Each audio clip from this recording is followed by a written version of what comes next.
You've probably heard the idea that even criminals follow a certain code, that they're all on the same team and would never double-cross one of their own. We call it honor among thieves. Take Horace Danby, for example. To his neighbors, he was a pillar of the community.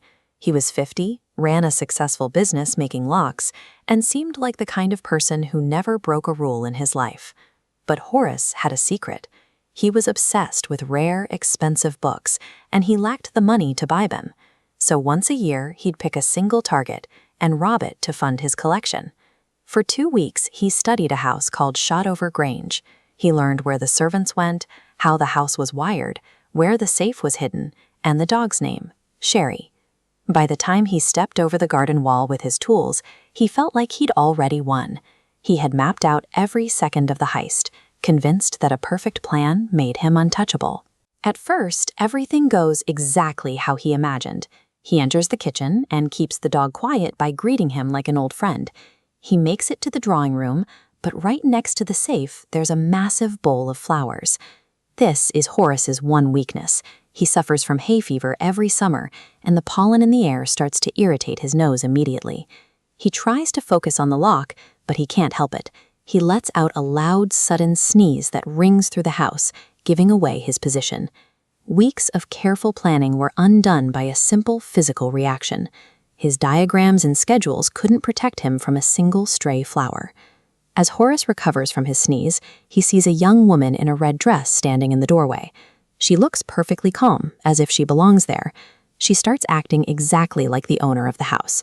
She scolds the dog, fixes the ornaments on the mantel, and tells Horace she just got back from London. Then she threatens to call the police. Horace panics. He's been to prison once before, and the thought of going back is more than he can stand. He starts begging her to let him go, promising he'll never steal again. The woman offers him a deal. She claims she forgot the combination to her safe and needs her jewels for a party tonight. If he breaks it open for her, she'll forget she ever saw him. Horace is so relieved that he doesn't stop to think. He pulls off his gloves to work the tools more easily, and with his exposed fingers, he cracks the safe and hands her the jewels. In that moment, his fear was louder than his common sense. He was so focused on escaping the police that he forgot his most basic fundamental rule: never leave a trace. Horace goes home happy. He thinks he's safe, and he even keeps his promise to the lady by not looking for any more safes to rob. But on the 3rd day, the police arrive at his door. They found his fingerprints all over the safe at Shotover Grange.